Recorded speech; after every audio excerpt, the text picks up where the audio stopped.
Disons que depuis 20 ans que nous avons ouvert notre laboratoire, nous expérimentons des méthodes pour relancer l'activité biologique des sols agricoles. Et dans les différentes méthodes que nous avons utilisées, il y a eu le compost, il y a eu les engrais verts, etc. Et c'est vrai qu'avec Gilles Lemieux, qui a mis ça au point, on a travaillé ensemble depuis un moment. Et le BRF s'est montré être la méthode la plus rapide pour restaurer l'activité biologique des sols agricoles. C'est pour ça qu'on s'y est intéressé, c'est que nos clients, parce que nous travaillons pour les agriculteurs, les viticulteurs, les maraîchers, veulent une réponse assez rapide. Les hommes sont pressés, hein, c'est leur nature.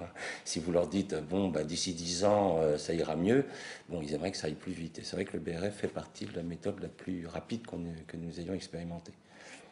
On a travaillé beaucoup pour pour les vignerons. C'est là où on a vraiment vu l'importance du bois raméal fragmenté. Parce qu'en fait, très vite, les sols des vignerons, beaucoup de vignerons ont mis beaucoup d'herbicides, donc il n'y a plus de faune, il n'y a plus de rentrée d'eau, il y a énormément d'érosion. Et là, on a vu très très vite diminution de l'érosion, augmentation de la vie dans les sols. Et les vignerons disent que les vignes sont beaucoup mieux enracinées, qu'elles se portent mieux. Donc vraiment, là, le bois raméal fragmenté dans les vignes, et même certains disent que quand on a plus d'activité biologique, eh bien, en fait, ça se sent sur les vins. Le bois raméal fragmenté, en fait, comme pour que ça marche, il faut qu'on en mette beaucoup. Il faut mettre au moins 4 cm d'épais. Il faut couvrir le sol. Donc en fait, en céréaliculture, ça représente beaucoup. Si vous faites sur une parcelle de 10 hectares avec 4 cm, alors que chez un vigneron, en fait, il va le mettre que sous le rang de la vigne.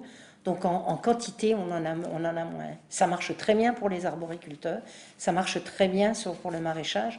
Donc nous, on dit que ça marche, enfin, le bois raméal fragmenté est utilisable sur les cultures à haute valeur ajoutée. La céréale, bon, c'est trop compliqué à mettre en place. Si on arrivait à mettre vraiment très bien en place ces structures de bois raméal fragmenté, on pourrait vraiment revaloriser des zones qu'on abandonne. On travaille en ce moment sur le COS et on arrive, bien entendu, on ne serait pas sur des rendements énormes, mais on pourrait, je pense, refaire de la vigne, de l'arboriculture dans des endroits qui sont totalement abandonnés. Et c'est aussi une bombe, c'est-à-dire que ça régénère tellement vite les sols qu'on irait vraiment, tout le monde parle de fatigue des sols, de problèmes sur la planète, bon, ça serait vraiment un outil extrêmement important et extrêmement valable. On travaillait avant à l'INRA et on a monté, donc, comme Claude l'a dit, notre entreprise il y a 20 ans. Je veux dire, il y a 20 ans, je pense que les grandes entreprises multinationales et tout, effectivement, devaient se dire, oh, bah, les bourguignons, là, ils vont se casser la figure dans peu de temps, ça marchera jamais et tout. Je pense que maintenant, on le voit par certaines choses, que le message est en train de passer et avec ces techniques-là, que ce soit le bois raméal fragmenté, le compost, ces multinationales sont en position de faiblesse puisque on va avoir besoin de moins en moins de produits puisqu'on relance la vie des sols, on aura donc besoin de moins de produits de traitement, de moins de fertilisation. Donc ces gros lobbies voient quelque part leurs intérêts diminuer. Donc je sais pas, on les a peut-être fait rire au début en disant ils vont se casser la figure. Je crois que maintenant on devient des gens un peu plus gênants parce que ça fait 20 ans qu'on martèle ça et ça commence à rentrer, on commence à en parler dans les facultés, on commence à en parler dans les lycées agricoles. Je pense que s'ils rient, ils commencent à rire jaune parce que ça va devenir gênant pour eux. Et puis il y a quand même un problème qu'il ne faut pas oublier, c'est que c'est l'échec total de la révolution verte. Hein. C'est-à-dire que cette révolution verte dont on s'est gaussé pendant des années, c'est vrai qu'on a augmenté d'un quintal par hectare et par an jusqu'en 1984, mais maintenant on n'augmente plus. Les rendements depuis 20 ans stagnent, et ils stagnent dans le monde entier. Donc ils ne rient plus, c'est-à-dire que leur modèle qui devait répondre à toutes les questions de la planète, bah, ils se rendent compte qu'il était, en fait, il était trop simple, que c'est beaucoup plus complexe que ça, le sol. Hein. Il y a des microbes, il y a des animaux, et qu'il va falloir avoir une agronomie beaucoup plus scientifique, hein, elle est en fait très primitive. C'est à partir de n'importe quel imbécile de faire de la révolution verte, de l'engrais chimique et du pesticide. C'est pas très malin comme forme d'agronomie. Tandis qu'attention, travailler avec la faune, les microbes, les rotations, et là, ça rend d'ailleurs en plus le métier d'agriculteur absolument passionnant. Enfin, je veux dire, l'agriculteur dans les années qui vont venir, ça va être un métier passionnant, alors qu'il était devenu terriblement ennuyeux et que les jeunes d'ailleurs fuyaient la terre. C'était devenu parfaitement ennuyeux comme métier. Il va falloir que l'agriculture arrête de polluer, arrête de faire de la malbouffe et se mette à nourrir correctement les citoyens et à respecter notre environnement. Et ça, il faudra qu'ils s'y mettent. Hein. Ils n'y échapperont pas. et avec une agriculture respectueuse de l'environnement et respectueuse du sol, on va oublier le concept que le sol c'est un support et qu'on peut faire pousser tout, n'importe comment, grâce à l'eau et aux engrais.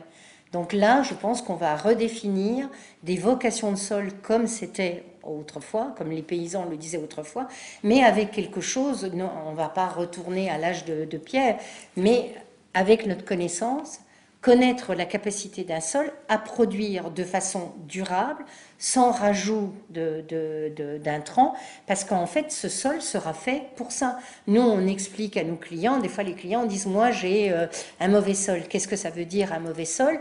Un grand domaine en Bourgogne vous dira, moi mon sol, il n'est pas mauvais pour faire du vin. Et je gagne beaucoup d'argent avec ça, mais si on me demande de faire de la céréale, j'ai pas d'argent. Donc en fait, revenir à cette chose qu'on a totalement oubliée, parce qu'avec un fertilisant et de l'eau, d'ailleurs on fait tout ce qui est hors sol, vous n'avez pas besoin de sol puisqu'on fait pousser sur de la vermiculite. Mais c'est pas durable puisque ça coûte du pétrole, ça coûte cher. Là, on reviendra en fait à une vraie valorisation, à une vraie reconnaissance. Ce sol est capable de faire de la viande, des bêtes pour faire de la viande. Ce sol est capable pour faire du lait. Ce sol est capable pour faire du maraîchage. À ce moment-là, on se réappropriera pas de façon industrielle, mais on se réappropriera la vocation des sols, et je pense que ça changera énormément parce que ça sera durable, ça. Je dis en tant que femme et en tant que mère, je crois tout le monde, on pense avoir des enfants. J'ai des enfants, j'ai maintenant des petits-enfants, et on a vraiment quelque chose à faire pour eux. Parce que si on continuait comme ça, on est une goutte d'eau dans la mer, mais on n'a pas le droit. C'est vraiment, on n'a pas le droit de laisser ce qu'on est en train de laisser à nos enfants et à nos petits-enfants. Moi, j'ai bénéficié de ce que mes grands-parents, tout le monde, on a tous quelqu'un qui était paysan, il nous a laissé une terre fertile. Ce qu'on est en train de faire, c'est inadmissible. Qu'est-ce qu'on va leur laisser? Une planète, on en parle, les réchauffements de la planète, on n'a qu'à voir tout ça. Et je crois que je leur ferai encore 10 000 fois parce qu'on a vraiment quelque chose à... Il faut leur laisser quelque chose quand même. On n'a pas le droit de tout piller quand même. Voilà.